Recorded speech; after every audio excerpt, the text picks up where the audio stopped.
Hombre, Daniel, ¿Qué buenas. tal? Muy buenas, ¿qué tal? ¿Cómo estás? Muy bien, muy bien. Muy bien, ¿no? Aquí tenía muchas ganas ya de este ratito, de charlar Y, contigo. igual que yo tenía un montón de ganas de hablar contigo porque, bueno, como sabes, hace unos días me leí tu novela y la verdad que es que me ha encantado, lo he pasado genial con tu libro, así que quiero darte la enhorabuena y, bueno, y estaba deseando de poder hacerte unas preguntas que me he preparado por aquí porque la verdad que es una historia muy interesante en la que yo personalmente he aprendido mucho y, Ujú. bueno, si te parece bien, echamos aquí un ratito charlando. Bueno, por supuesto, para eso, bueno, primero agradecer a la Librería Botica de Lectores de Sevilla que nos haya invitado aquí también para charlar sobre la vida en un minuto y también pues a ti, Daniel, pues agradecerte también que te hayas ofrecido a este ratito, que compartas este ratito conmigo. Que va, no me tienes que agradecer nada porque ya te digo que ha sido un gustazo leerte, José Antonio.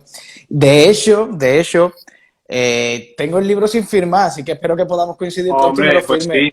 Mira, ahora que ya que hace buen tiempo y podemos echarnos una cervecita aquí donde sea, o en San Fernando, en Rota, o donde nos coja, que nos coge cerca. Y claro, por supuesto. Mm. Claro que sí. Bueno, me gustaría comenzar para el que aún no te conozca, que me extraña mucho que aún haya gente que no conozca tu trayectoria. José Antonio es profesor de Geografía e Historia, si me equivoco en algo, corrígeme, pero lo que más me gusta de ti es que has hecho cursos, te has especializado en nuevas técnicas de docencia y yo creo bueno, que eso se ve reflejado en tu canal de YouTube, en la Cuna de Alicarnaso, que es un canal de YouTube dedicado a la enseñanza y donde publicas vídeos donde enseñas temas sobre historia, sobre geografía, además interesantísimo. Es decir, yo creo que estás acercando a la juventud una nueva forma de aprender, muy Ujú, dinámica, y yo creo que eso es de admirar, ¿no? ujú. Además de eso, eres capaz de, en tu escritura, enseñar a los lectores que no somos tan duchos en la historia, de que aprendamos muchas cosas. De hecho, quería preguntarte, porque una de las primeras cosas que me hizo parar la lectura y buscar internet es el origen del sefardí. ¿Qué es un sefardí? Que es el padre, vamos a conocer en la vida en un minuto, vamos a conocer al protagonista Daniel y a Laura, y el padre de Daniel era un sefardí. ¿Qué puedes explicarnos sobre esto, José Antonio? Bueno, pues un sefardí es una persona que es de origen judío eh, y que actualmente sobre todo vive en zonas como de Grecia, como Turquía, y son descendientes de las personas judías que expulsaron en el siglo XV y XVI, sobre todo en el siglo XV, los reyes católicos de la península ibérica, ¿no? Entonces, a esas personas, a mí me llama mucho la atención cuando estudié sobre ellos, les queda mucho recuerdo sobre la tierra de sus ancestros, ¿no? Y ellos se consideran españoles a su manera, o descendientes de españoles, ¿no? Y son personas que sienten amor por España fuera de España. Me resultó muy interesante y quise meter pues, una historia sefardí también, de personas que amaban España fuera de España, judías, que no estaban en un lugar, o sea, que eran españoles pero no lo eran. Y ese es un poco Daniel, es un personaje que lucha una guerra en la que no se posiciona, está como desubicado en una España de la que él no conoce por qué va a una guerra civil, ¿no? Así que bueno, por ahí va. Era una historia que me resultaba muy interesante, la de los sefardíes, y la quise meter en esta novela. Y además lo haces genial porque, como digo, para los lectores que no somos tan duchos en la historia, disfrutamos de estos detalles porque, al fin de cuentas, es parte de nuestra historia, es parte de nuestro pasado y yo creo que siempre viene bien que conozcamos un poco más ese tipo de habitantes que hemos tenido, ese tipo de personas que aman a España, que se sienten parte de ella y lo hace Por genial, ¿no? En supuesto. la vida en un minuto.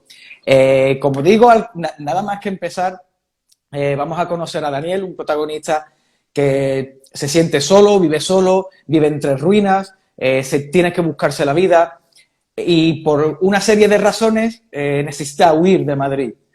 Por otro lado tenemos a Laura, que Julia, Julia, por otro... perdón, Dani. ¿Cómo? Julia. Julia, perdón, Julia, No te preocupes. que por otro lado también tiene que huir por sus propias razones, pero también huyen. Y lo que yo creo que lo más bonito de la vida en un minuto es que se conocen en una estación de tren. La primera vez que se encuentran es en la estación de tren por una tercera persona, pero bueno, es allí donde se conocen. Yo creo que otro de los puntos fuertes de La vida en un minuto es la ambientación y la parte histórica en la que está ambientada, que es el accidente del Bierzo, que fue uno de los más graves de España. ¿Por qué situaste esta historia, este encuentro entre dos personas, esta historia de amor en un viaje de tren, en un accidente de tren? Bueno, todo nace cuando, un poco de nuevo de mi afán de historiador, ¿no? Yo estaba estudiando historia de hecho, mi último año de carrera, cuando di con esa historia del accidente de tren de Torre del Bierzo. Me llamó mucho la atención porque era una historia que no conocía, ¿no? Y bueno, a poco que uno comienza a buscar en internet, se da cuenta de que es el accidente de tren más grave en la historia de España, ¿no?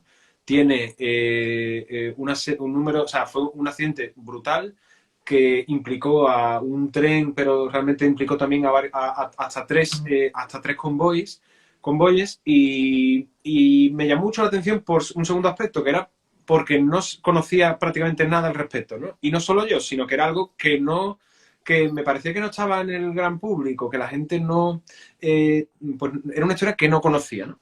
Entonces, investigando un poco sobre eso, me di cuenta de que la razón era porque como otros tantos sucesos de la historia, pues en aquel momento el gobierno, que en este caso era el régimen de Franco, pues consideró, ¿vale?, que no tenía que salir a la luz, ¿no? Y de ahí es por lo que tal vez se habla en la historia de que el régimen oculta o silencia este accidente. Entonces, me llamó poderosamente la atención para crear una novela histórica, ¿no? Yo creo que la novela histórica tiene que intentar sacar a la luz episodios o hechos que el gran público no conoce y además, pues, un poco también enseñar, como bien has dicho, pues, cómo es una época histórica, cómo es un momento, cómo se vive, ¿no? Y entonces, yo creo que viene todo de mi afán de profe, porque también, como bien dice, se puede aprender mucha historia con la novela histórica. Y entonces intento enseñar a través de esta literatura.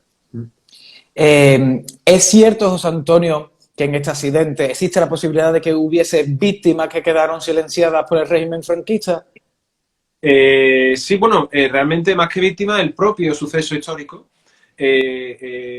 Cuando ocurre, hay que entender que esto es el año 1943, la posguerra en España, bueno, 44, perdón, ocurre realmente el 3 de enero del año 44. La novela se ambienta en el 43, justo cuando coge el final de año, ¿no? Y estamos en el año 44, han pasado solo 5 años desde el final de la Guerra Civil Española. El régimen intenta vender una imagen de regeneración, de que ya España se ha recuperado, cosa que no era cierta. Y entonces había muchos sectores de la economía y de la industria y de los transportes que no estaban todavía recuperados y de hecho mucho tiempo pasó, ¿no? El simple hecho, por ejemplo, de que Daniel viva en el año 43 en unas ruinas de guerra en el propio Madrid, en el Parque del Oeste, ya nos dice de que esa recuperación de la ciudad de Madrid tardó varios años más, ¿no? Y por aquel entonces el mundo ferroviario estaba muy dañado, ¿no? Hay que entender que en la propia guerra civil las comunicaciones fueron digamos, un objetivo de guerra. Tú lo entenderás bien como persona ¿no?, que más o menos Me vive en el dedico mundo a ello. del ejército, ¿no? Pero claro, las vías de ferrocarril, las estaciones, los propios trenes fueron objetivos de ambos bandos, ¿no? Eso significa que realmente el mundo ferroviario por aquel entonces estaba muy mal, en muy malas condiciones. Y el régimen intentaba vender una imagen de que todo había vuelto a la normalidad, pero realmente no era así. Y entonces este accidente ocurrió realmente por una situación de que el mundo ferroviario pues estaba todavía en unas situaciones muy malas. Y este accidente no fue el único. Durante estos años de posguerra ocurrieron muchos. Muchos por situaciones de malas vías de comunicación, muchos por situaciones de las propias máquinas que no estaban en buen estado, ¿no? Y de hecho el accidente de Torre del Bierzo ocurre por eso, por un fallo de freno en una de las locomotoras del tren principal Correo Expreso, que por una serie de azares, bueno, hay un túnel, un tren que está ahí, otro tren que viene, y todo colisiona y en el accidente pues que se cuenta en la novela y que intento darle mucho detalle, pues se detalla todo ese suceso, ¿no? Y entonces luego lo que ocurre es que el régimen intenta, ¿no? Y de hecho hay testimonios de personas que que cuentan que no, pues que no se le demostró, digamos, para un accidente de tal magnitud, no se le dio la repercusión que algo así tendría que haber tenido, ¿no? Que es lógicamente la repercusión, pues, de un accidente que no sabemos hasta hace relativamente poco el número de víctimas, pero que fueron decenas o un centenar o muchas personas, ¿no? Como el régimen intentó ocultarlo, no investigó a fondo las causas o no publicó su investigación, no hubo un número de víctimas real y hubo muchas víctimas que ahí quedaron, ¿no? Y entonces eso alimentó, pues ha alimentado luego un mito en torno a todo este suceso, ¿no? Junto también ha alimentado, pues, incluso exageraciones, ¿no? Se hablaba, yo cuando empecé a investigar, se hablaba de que en el libro de Guinness de los récords lo nombraba como el accidente de tren más grave, no solo de España, sino de Europa, creo recordar. Madre mía. Se hablaban de 800 víctimas, que no fue tal caso, ¿no? Las investigaciones, de hecho, el año pasado, cuando yo ya tenía la novela publicada, hubo un historiador leonés que publicó una investigación porque el año pasado se hicieron 75 años del accidente. Y este historiador coincide en la cifra de 101 víctimas, ¿no? Más o menos, pues, en torno al centenar y tal, que se habla de la novela. Pero aún así la novela intento no dar una cifra exacta, hasta que al final hay un personaje un poco que habla, ¿no? Que es el del periodista Gavino, que habla un poco de cuál es su impresión sobre el accidente. Pero bueno, por estas razones, más o menos, el accidente pasó desapercibido por un impulso de aquel régimen franquista de que aquello se corriese un tupido velo y no se conociesen las causas, ¿no? A mí me llama la atención también, hay muchos sucesos de hecho. Yo no sé si tú sabes que en Cádiz en el año 47 hubo una explosión enorme y aquella explosión pasó más o menos igual, ¿no? Se intentó tapar por qué ocurrió, aquello ocurrió porque había ahora no recuerdo exactamente, pero era por tema de armas que estaban allí, ¿no? Sí, eso dicen, ¿no? Que pueden ser explosivos militares, ¿no? Eso, explosivos militares, y el suceso también pasó desapercibido, ¿no? Y hubo un montón de sucesos así en la posguerra, sobre todo en los años 40, que fue la época más terrible, pues que nos hablan de que el régimen hizo un intento por tapar o por ocultar muchos de estos sucesos, ¿no? Además, que yo creo que aciertas cuando al comienzo has dicho que has escrito sobre este accidente porque crees o piensas que no es conocido, no es muy conocido, y has acertado porque yo personalmente no conocía este accidente y leer La vida en un minuto ha provocado que yo, bueno, pues me meta en internet, investigo un poco sobre ese accidente y animo a todo el mundo, por supuesto, a leer la novela y que inicie su propia investigación. Yo mismo he visto, como bien has comentado, que a día de hoy se sigue estudiando, se sigue investigando o el número de víctimas o cómo sucedió, y la verdad que es un tema vivo, ¿no? Que aún consigue. Pero a mí también me ha llamado mucho la atención de tu novela de La vida en un minuto. Bueno, yo soy amante de los viajes en tren, yo disfruto mucho viajando en tren, me relaja mucho, me gusta mucho ver el paisaje pasar, puedo aprovechar el tiempo, puedo leer, puedo aprovechar para trabajar con el portátil, y yo he disfrutado mucho de la novela. Pero he disfrutado aún más por lo bien ambientada que está y con esto me refiero a cómo describes el tren, cómo describes la manera de expresarse de la persona de la época. Y lo que quería preguntarte es que a mí siempre me ha dado terror, me ha dado pánico el siquiera pensar escribir una novela histórica. El proceso de documentación de una novela de este tipo, que esté bien trabajada, que esté bien cerrada, que no tenga ningún cabo suelto, yo supongo que tiene que ser un trabajo horroroso, inhumano. La pregunta es, ¿crees que tienes algún tipo de ventaja por ser profesor de Historia y Geografía, o crees que a fin de cuentas tienes que sumergirte en una investigación como cualquier otra persona y partir de cero? Bueno, claro, yo soy licenciado en Historia y de ahí me viene un poco, sobre todo, el saber investigar, ¿no? Yo creo que, bueno, la novela histórica es accesible, creo yo, a un escritor que tiene ganas de investigar.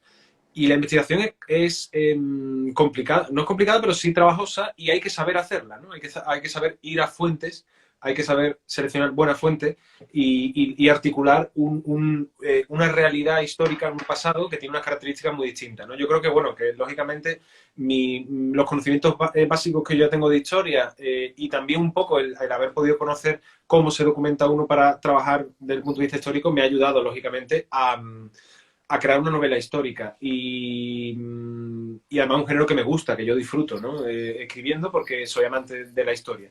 La documentación es complicada, pero sí, al final yo recurro, como cualquier otra persona puede recurrir, a libros, a artículos, a documentos, ¿no? Entonces, bueno, nada al alcance de un escritor que tenga tiempo y que le quiera dedicar ese tiempo. Es cierto que el hándicap, digamos, de la novela histórica es que requiere un tiempo de documentación muy importante, ¿no? Es decir, entiendo yo que para escribir no sé, tú como autor de thriller, tienes un tiempo seguramente anterior que tienes que documentarte de todo lo que quieras, pero esa documentación tal vez no sea meterte, nadar en un mundo, ¿no? Como puede ser un pasado histórico que requiere un trabajo complicado. Entonces, sí que es cierto que hay muchos meses de trabajo previo, de lectura, sobre todo muchas lecturas, de apuntar, de articular en tu mente muchas ideas, que es complicado. Entonces, la novela histórica es cierto que puede dar miedo, ¿no? Yo te entiendo perfectamente porque puede dar miedo, pero aún así, bueno, yo te animo a ti, porque tú tienes mucho talento también, lógicamente, y yo te animo, y además, desde aquí ya te digo que si quieres lanzarte a la novela histórica, estoy encantado de ayudarte con la documentación, porque es un género muy bonito y también porque ayuda mucho a enseñar. Yo creo que la literatura puede ganar ahí o sea, tiene un gran papel, que es la de la enseñanza, y una de las razones por las que esta novela la he escrito e intentaré seguir escribiendo novela histórica es porque puedo enseñar historia, que también es uno de mis trabajos como profesor. Bueno, te agradezco, por suputo, esa amabilidad tuya para animarme a escribir novela histórica, pero de momento ya digo que me da auténtico pánico, me da mucho pánico. Sí, sí, entiendo. Ya que mencionas el tema de transmitir, ¿no? De enseñar, que una novela no solo es contar una historia, una trama que mantenga entretenido al lector o a la lectora, sino que además puedas enseñar o puedas mostrar algo que el lector en este caso no conocía. En La vida en un minuto hay algo también que me ha encantado, que es que hay mucha literatura. Los libros están muy presentes durante toda la trama. ¿Por qué lo has hecho? Yo entiendo que los libros han tenido también un papel muy importante en tu vida y así lo demuestras. ¿Lo has hecho como un guiño también o como esa intención de mostrar o de enseñar o de hacer partícipe a todo el mundo de que la literatura siempre ha sido parte de nuestra historia? Pues sí, es básicamente eso. Primero, la literatura ha sido parte de mi historia, ¿no? Yo creo que muchas veces los escritores siempre ponemos nuestra impronta en nuestra propia historia, en nuestra historia, ¿no? La literatura ha sido algo muy importante para mí porque me ha ayudado a ser, al igual que muchas cosas, la persona que soy hoy en día y los intereses que tengo, y yo quería que la literatura estuviera muy presente. Además, porque en la novela intento darle a la literatura un peso muy grande. Primero es lo que conecta a ambos personajes. Ambos personajes coinciden, pero como pudieron coincidir muchos en un tren, pero la literatura es lo que los conecta, ¿no? Y también la literatura es lo que a los dos, por un lado, los mantiene, digamos, no con vida, por no decirlo tan dramático, pero sí Es el tema de conversación de ellos. eso también. Es la manera en que ellos van conectando, pero a su vez en la historia de cada uno la literatura tiene un peso, ¿no?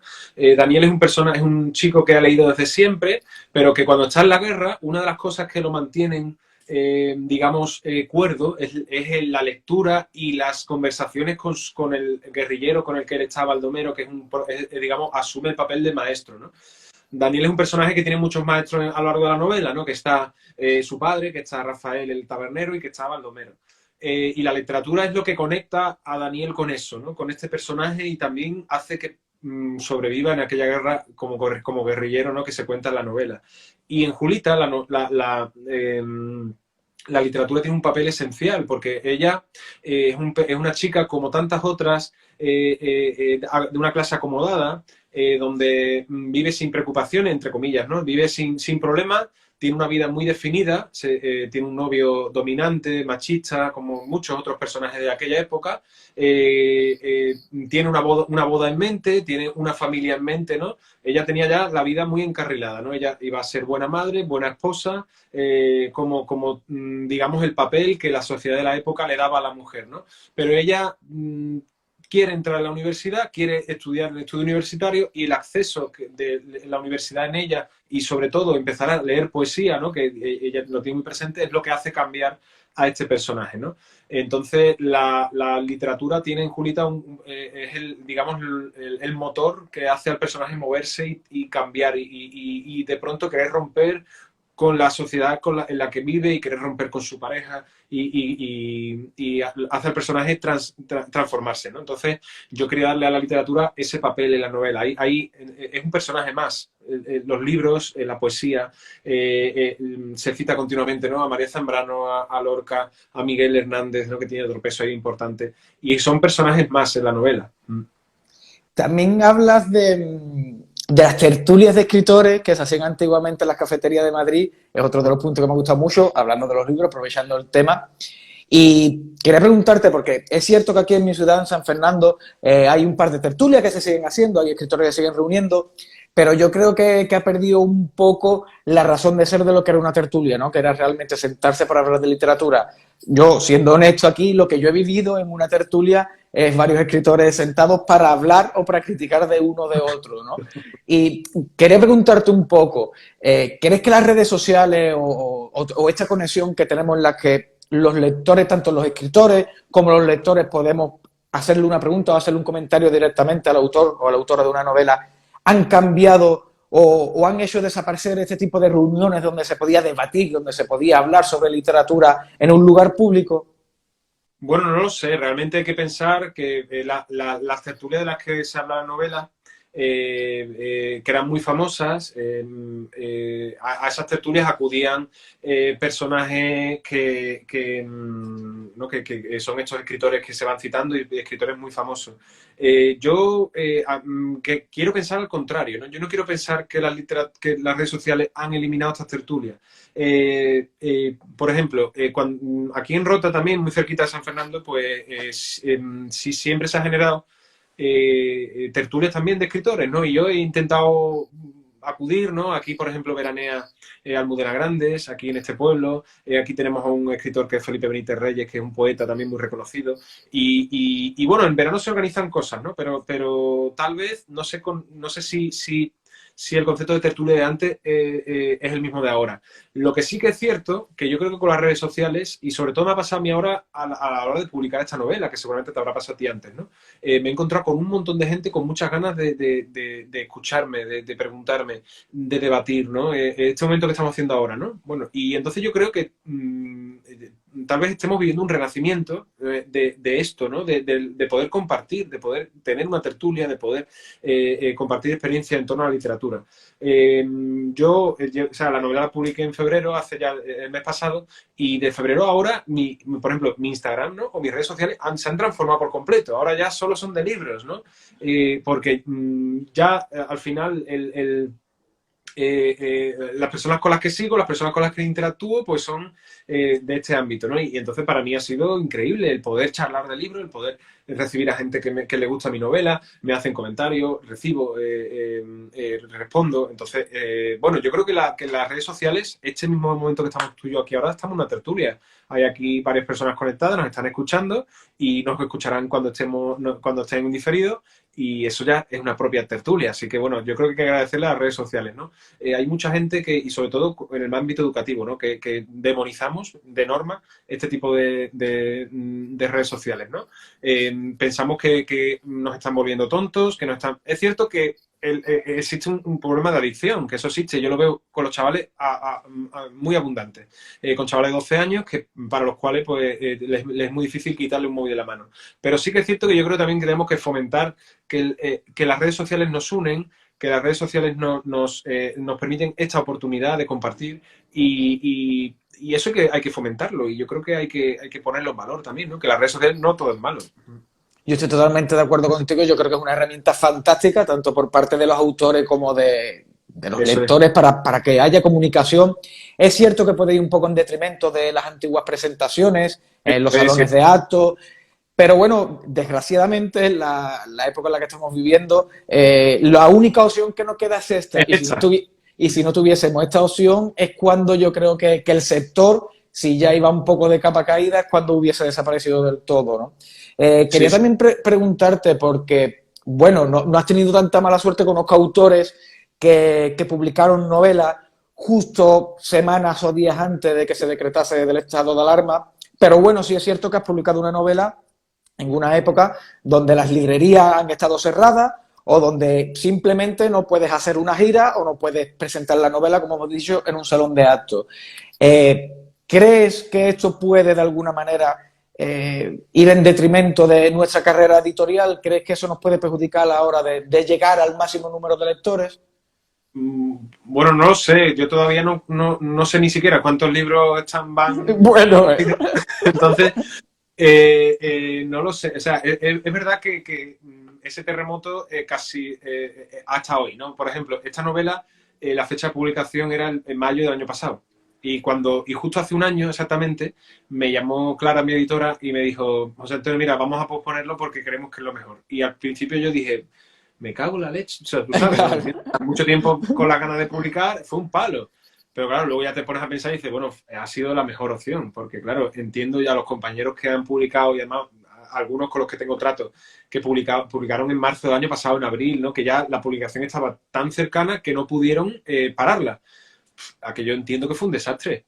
Entonces, la publicación ha salido ahora en febrero y es verdad que, por ejemplo, el fin de semana en el que publiqué, 4 de febrero, fue justo la tercera ola. Muchas librerías cerradas. Entonces, por ejemplo, yo todavía no he hecho ningún acto, ¿no? Y además estoy muy ilusionado porque ahora en abril voy a hacer presentación en Rota, aquí en mi pueblo, otra en Sevilla, otra en Ávila y otra en Madrid. Y yo tengo muchas ganas porque no es la primera. Entonces, claro, yo entiendo que ha tenido que, o sea, ha tenido que haber ahí seguramente un freno debido a la situación. Entiendo que hemos hecho mucho esfuerzo, yo, la editorial y yo, en esto en las redes sociales, y no sé hasta qué punto eso es más beneficioso que lo anterior. Pero al menos al final las redes sociales son un altavoz que lleva la oportunidad del libro a mucha gente, ¿no? Y entiendo que la editorial ahí también apuestan por ello, porque tampoco hay mucho más que apostar. Entonces, no sé qué efecto tendrá esto en las ventas, ¿no? Pero bueno, vamos a capear el temporal, digamos, ¿no? Y mientras tanto, pues vamos a hacer lo que estamos haciendo por aquí, ¿no? lo que se puede, claro que sí, Lo que todo se lo que esté puede. en tu mano. Claro Eso que sí, es. bueno, es una gran noticia, es una buena noticia de que dentro de poco puedas presentar la Sí. novela físicamente, que puedas firmar ejemplares en las librerías. Animo a todo el mundo, por supuesto, a leer la novela y que si tienen la oportunidad de acercarse, que se acerque. Esta la tengo que leer, José Antonio, esta la tengo que leer porque la verdad es que es flipante, ¿vale? La pregunta. Almudena Grande dice lo siguiente, en la faja de tu novela dice lo siguiente, ¿vale? Un ambicioso relato en el que el amor y el miedo, el pasado y el futuro se entremezclan con el destino de dos jóvenes. Tenía una pregunta preparada que es, ¿cuál ha sido tu experiencia al publicar con una de las mejores editoriales o de los mejores grupos que hay en este país? Pero no solo eso, sino que además lo haces sacando un libro, publicando un libro con una faja, con una recomendación de una de las mejores escritoras más reconocidas de nuestro país. Yo supongo que eso tiene que ser un chute de adrenalina y de felicidad increíble, ¿no? Sí, sí, sí, la verdad es que sí. Bueno, lo de Ediciones B fue la primera gran... Se ha Porque cortado me un habían par de llamado, segundos.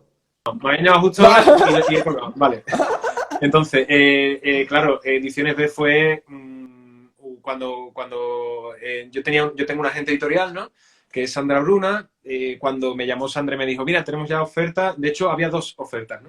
Editoriales y una de ellas, Ediciones B, era el grupo Penguin, que es un grupo muy grande, y ya nos lanzamos ahí y fue, digamos, cumplir un sueño, ¿no? Porque uno cuando empieza a escribir siempre tiene la cosa de encontrar una editorial que te pueda dar una distribución grande, que te pueda dar, ¿no? Y esto a lo mejor puede quedar feo que lo diga, pero sin querer desmerecer a ninguna editorial más pequeña, en la vida en un minuto yo he estado mucho tiempo parada, rechazando ofertas editoriales de otras editoriales que yo sabía que a lo mejor la distribución que me iban a dar no iba a ser la que yo quería, ¿no? Yo hace ya unos años autopubliqué una novela aquí en Rota, en mi pueblo, una novela, un thriller, no sé si te he hablado de ello, pero yo la primera novela que No. escribí, pues mira, la tengo por aquí. Sí, sí, mira. Es una novela negra, dice Mariela, Qué bueno. 1972, un asesinato en Rota. Esto lo publiqué yo ya hace casi 10 años, ¿eh? Con muy poquito Madre tiempo. mía. En el año 2012. Y la autopubliqué y se vendió muy bien. De hecho, la vendí en la provincia de Cádiz, en el puerto, en Sevilla también se vendió, en la propia Cádiz, en Quorum, y en algunas otras editoriales más.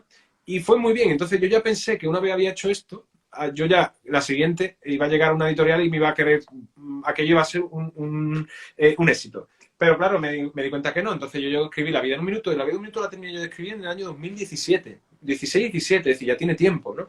Y entonces me lancé a lanzar a la cuestión editorial pensando que iba a recibir una oferta maravillosa, ¿no? Y claro, lo primero que uno se encuentra son los sí, pero no, o sea, no, pero sí, pero no es el momento. Entiendo que es un mundo muy complicado, ¿no? Y también que es muy difícil. Y eso me generó frustración. Hubo editoriales que sí que me respondieron, pero me decían, bueno, pero tienes que pagar 30 libros para la firma, es decir, digamos, eran modelos de coedición, que Coedición. con todo el respeto del mundo, yo creía que no era mi opción porque yo ya había autoeditado una novela, ¿no? Entonces, y además, a mí lo que más me preocupaba era la distribución, es decir, que yo pudiese tener la garantía de que mi novela iba a estar en el pueblo de León. De hecho, yo soy de Cádiz. Mucha gente me ha preguntado, bueno, ¿y tú cómo escribes una novela ambientada en el Bierzo? Y digo, bueno, pues no sé, es lo que hay, pero yo quería que la novela se leyese allí, ¿no? Que Claro. se leyese en el Bierzo, y eso era la distribución, lógicamente. Entonces, he esperado mi momento, es una espera larga, pero estoy muy satisfecho al final por esa espera, ¿no?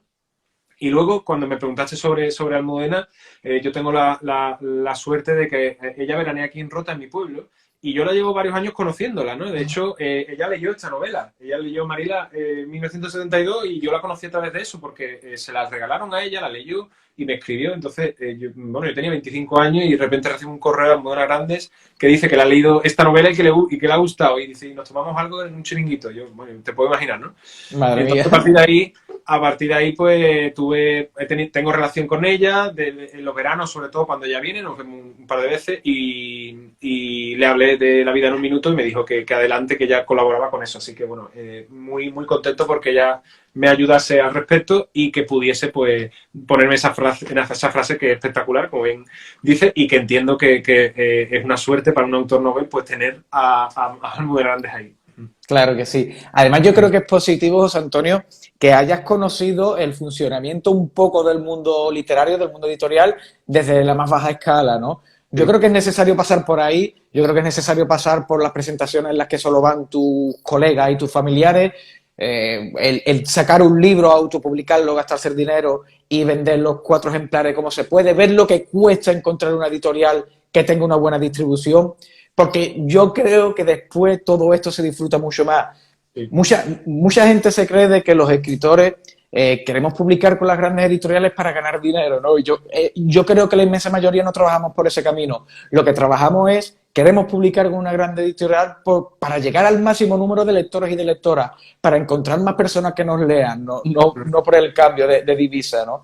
Y yo creo que es positivo que los autores comiencen desde abajo, vean lo que cuesta, para que luego se pueda disfrutar viendo La vida en un minuto colocada en las estanterías de los más vendidos, de los más leídos, como está ahora mismo en todas las librerías, ¿no? Y la verdad que es una alegría y una maravilla.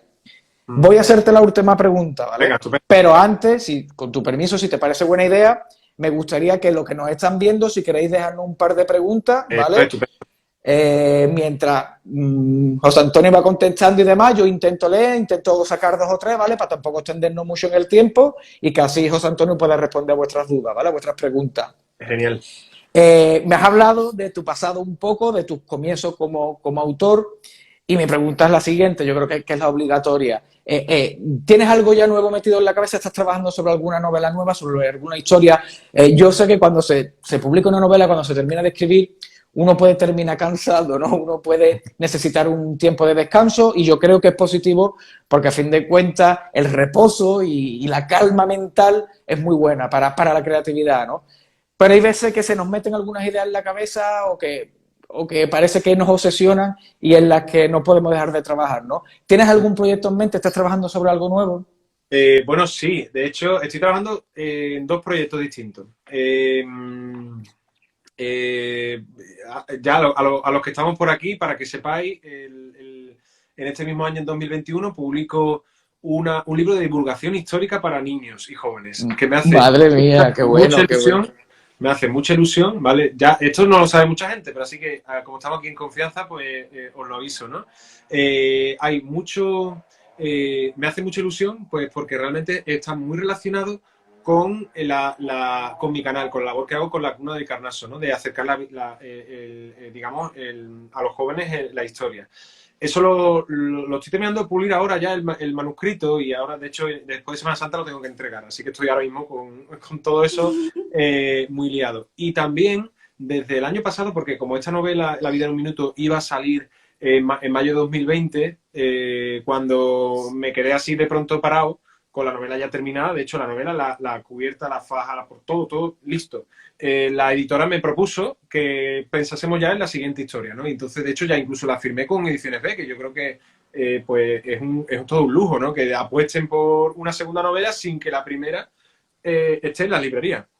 Y sí que ya he estado hasta estas navidades en el proceso de documentación y ya estoy en el proceso de escritura. Es otra novela, un poco en el ámbito de La vida en un minuto, de rescatar historia reciente de España un poco a la luz, en clave también de romance, en clave un poco de pasados y de misterios. Y bueno, poco más puedo decir también porque ¿no? Porque también estoy ahora mismo en un proceso de creación ahí que tampoco sé por dónde va a salir del todo. Así que esa novela espero que pueda salir con más, o sea, con prisa, pero tampoco las prisas son buenas en este caso, sobre todo para la novela histórica, ¿no? Entonces, bueno, para los que quieran seguir leyendo mío, como os digo, antes de Navidad, para la campaña de otoño de 2021, sale un libro de divulgación histórica que yo creo que no solo va enfocado a niños y jóvenes, sino también a cualquier adulto que le haga falta un repaso, que nos hace falta mucho a todos, de cuestiones de la secundaria y de la primaria, pues va ese título también ahí.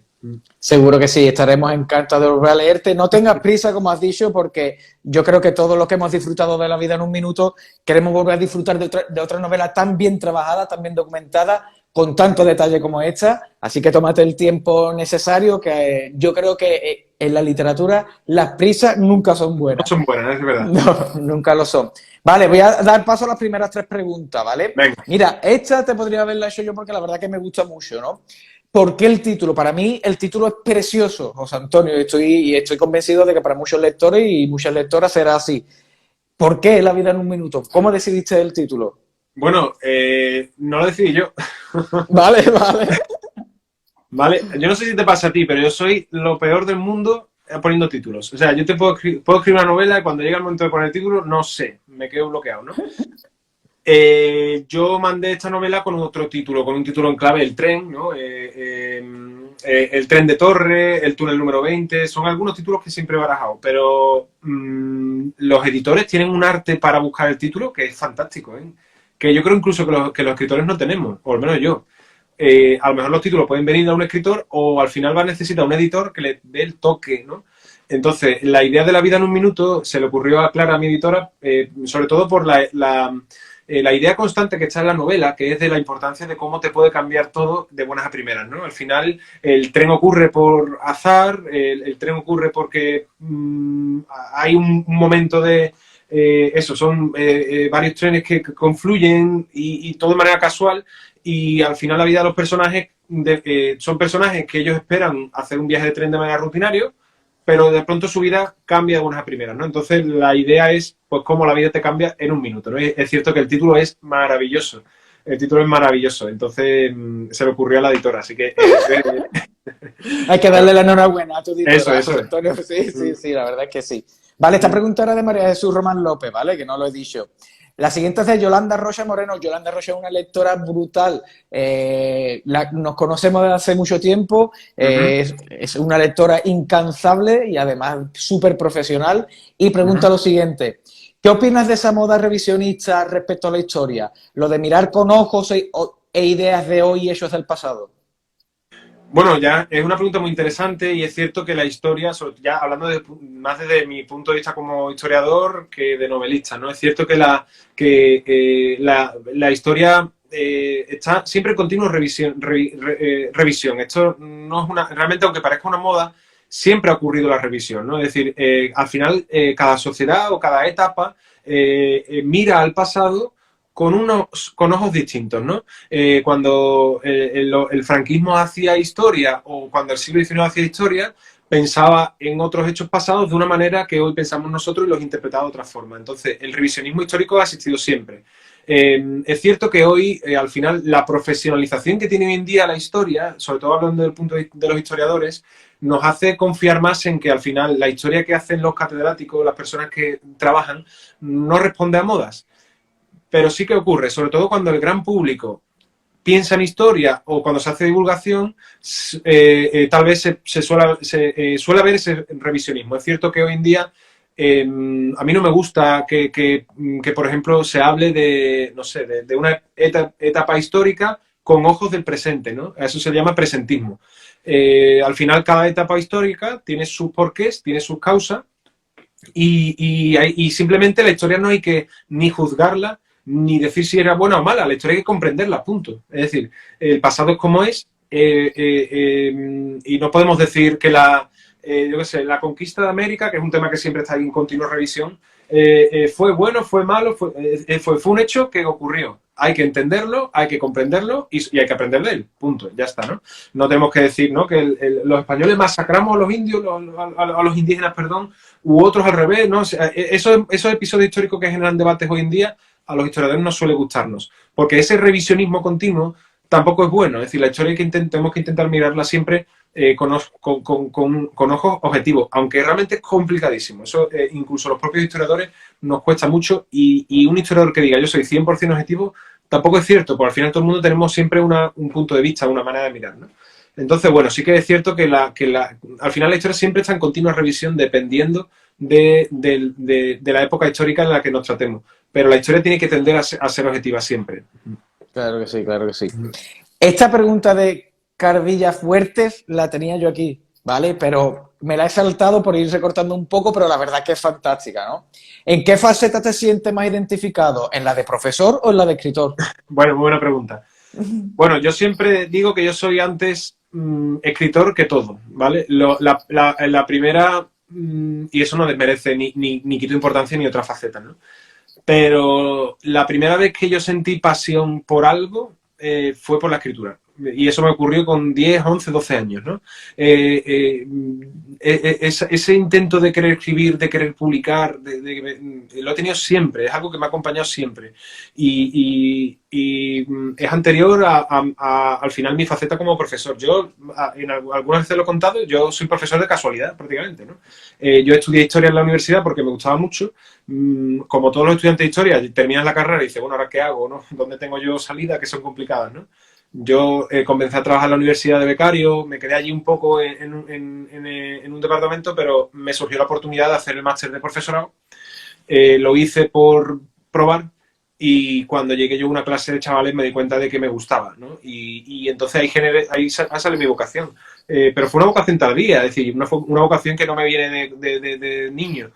Entonces, bueno, yo siempre digo esto, ¿no? Que yo soy escritor antes que nada, pero aún así pues me considero multifacético, como te pasará a ti, y yo creo que es bueno también que las personas, hoy en día sobre todo, que cultivamos muchas facetas de nuestra vida, ¿no? Que no nos quedemos solo en una cosa.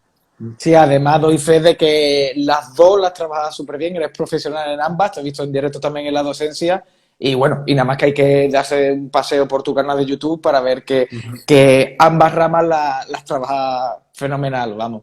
La última pregunta es de Susana Aparicio. ¿Tienes un lugar destinado a escribir o puedes encontrar inspiración en cualquier lugar?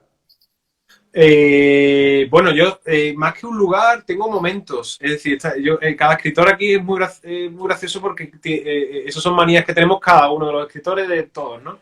Yo suelo escribir siempre en mi escritorio, este que tengo aquí al lado, porque tengo el ordenador preparado, pero a mí me gusta mucho en verano, sobre todo, porque yo sobre todo dedico los veranos a escribir, ¿no?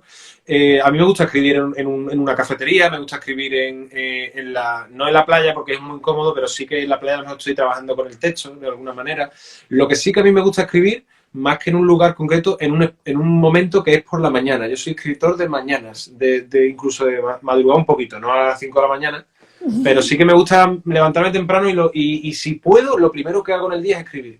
porque mi mente, la mente de cada uno es muy distinta, pero mi mente, yo tengo más capacidad de concentración, de focalizar y de crear por la mañana temprano, cuando entiendo que mi mente está descansada. Yo no sé si tú eres también así, o escribes por la noche, o eres de los búhos que escriben. Yo siempre he escrito después del trabajo, como después de comer, a la hora de la siesta. Pero es cierto que cuando algún fin de semana o en periodo de vacaciones, cuando he podido escribir por la mañana, es fantástico porque es verdad que parece que todo fluye un poco más fácil, ¿no? Porque como comenta, la mente está más descansada, pero no, la verdad que no tengo la suerte de poder escribir solo por las mañanas. Claro, yo tengo la suerte también de que mi profesión, ¿no? La docencia, pues me da esos meses de vacaciones que todo el mundo al final habla de los profesores, ¿cuántas vacaciones tenéis? Bueno, yo intento que lleguen los meses de julio y agosto y al final yo dedico 5 o 6 horas al día a escribir, que al final, que bueno. Es que una novela pide eso, o sea, una novela... Eso es. Yo puedo escribir unas 2 o 3 horas al día y yo tardo 1 año y medio en escribir una novela, Eso o sea, es. que son las horas que pide una novela. Eso es. Sí, sí, sí. Bueno, pues nada, animo de verdad una vez más a todo el mundo a que lea La vida en un minuto. Es fantástico. Yo he de reconocer que no soy un enamorado de la novela histórica y, sin embargo, con La vida en un minuto he disfrutado, me lo he pasado genial. Bueno, yo no he salido de si hablamos de histórica, de Ken Follett, de Los Pilares de la Tierra, El médico de Noah Gordon, novela fantástica. Pero esta, yo creo que por ser más cercana, por estar ambientada en España, por ser parte de nuestra historia, el amor, esa atracción que se respira entre Julieta y Daniel, muy comedido, de distancia de la época, a mí eso me ha encantado también. Yo la he disfrutado mucho, La vida en un minuto. Os recomiendo que le deis una oportunidad, que la leáis, estoy convencido que os va a encantar. Que os paséis también por La cuna de Ali Carnaso, porque es un canal fantástico. Es un canal y también genial. por Ábrete un libro también, que es el canal de Muchas gracias. Bueno, que tú no vas a decir. ahí estamos intentándolo poquito a poco. Y nada, José Antonio, muchas gracias por este ratito. Muchas gracias a la librería La Botica de Lectores también por este espacio. Y nada, que podamos coincidir pronto. José Antonio, que me firmes la novela. Por supuesto, Daniel. Muchas gracias por estar ahí. Vale, guarda el directo, que no se nos olvide. Sí, lo guardo. Gracias, Adiós, Daniel. muchas gracias a todos. Adiós a todos, gracias.